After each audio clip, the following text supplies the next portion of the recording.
Bonjour et bienvenue, voici notre tour d'horizon économique, géopolitique et boursier. Nous sommes le jeudi 6 juin pour comprendre comment tourne la planète finance. C'est sur la bourse au quotidien nulle part ailleurs et l'épisode du jour s'intitulera Qu'est-ce que Draghi va nous sortir de sa boîte à outils? La conférence de presse de la BCE est très attendue, surtout qu'elle tombe au moment où les taux d'intérêt sont au plus bas. Les taux marchés, en réalité, avec de nouveaux records d'ailleurs presque surréalistes, avec 0,65% de rendement sur du 10 ans espagnol, un pays dont je rappelle que les finances sont encore dans un état désastreux. Le Portugal, 0,75% de rendement. Le Portugal, là aussi, un pays aux finances complètement délabrées. On est à moins 0,15 maintenant sur le 10 ans danois. On est passé négatif également sur le 10 ans néerlandais. On est à peu près négatif partout. Donc, question, qu'est-ce que la BCE peut nous sortir de sa boîte à outils en cas de récession? Probablement pas des taux encore plus négatifs, ou alors il faut shorter toutes les banques. Alors, la plupart des commentaires que j'entends sur diverses chaînes d'information financière comme CNN, CNBC, etc., c'est le TLTRO. Combien la BCE va-t-elle mettre sur la table? Combien va-t-elle injecter? Pour le dire plus trivialement, combien de kilotonnes d'euros va-t-elle encore imprimer? Alors bien sûr, les analystes se disent, ça serait quand même chouette si M. Draghi nous pondait un TLTRO supérieur à celui de mars 2015.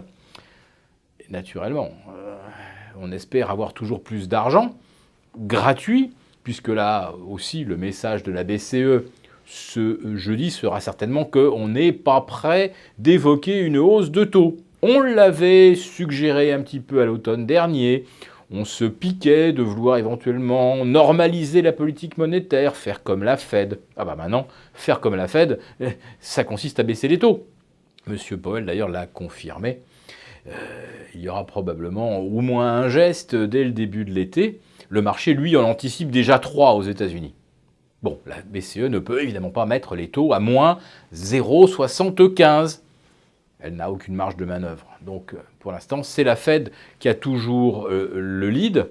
Et puis, alors, ce qui est quand même assez épatant, c'est que si la Fed a effectivement l'intention de baisser ses taux par 3 fois avant fin 2019, comment se fait-il que le dollar résiste de la sorte quand on sait que les taux ne bougeront pas en Europe? Oui, ça, c'est vraiment une question qu'il faut se poser. Pourquoi le dollar ne décroche-t-il pas alors que sa rémunération pourrait baisser de 3/4 de point dans les 9 prochains mois? Ça ne vous évoque rien? Bien, si on achète du dollar, c'est par protection. Une protection contre quoi?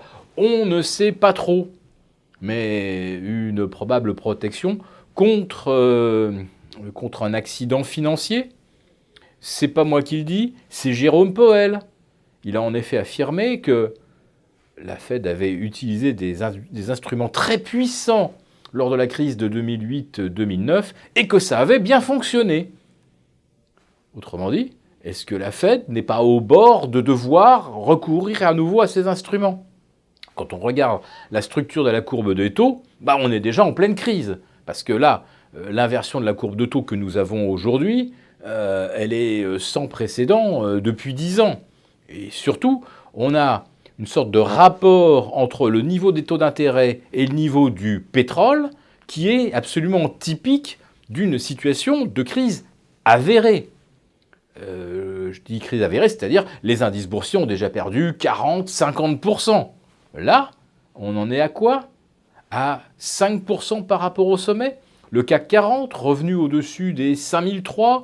Le Nasdaq hier qui repasse au-delà des 7550. Le Dow Jones bien au-delà des 25 000. Autrement dit, pour l'instant, à Wall Street, on n'a même pas encore acté le début de commencement d'une crise. Alors que sur les marchés obligataires, on est déjà en plein dedans. Et manifestement, le narratif des banques centrales, c'est que on n'est pas loin de devoir ressortir le bazooka. C'est tout de même assez épatant. Alors bien sûr, il y a M. Trump qui menace à nouveau. Aujourd'hui, c'est la célébration du 75e anniversaire du débarquement. M. Trump est donc sur les plages normandes. Et en profite-t-il pour délivrer un message de paix et d'amour universel? Non.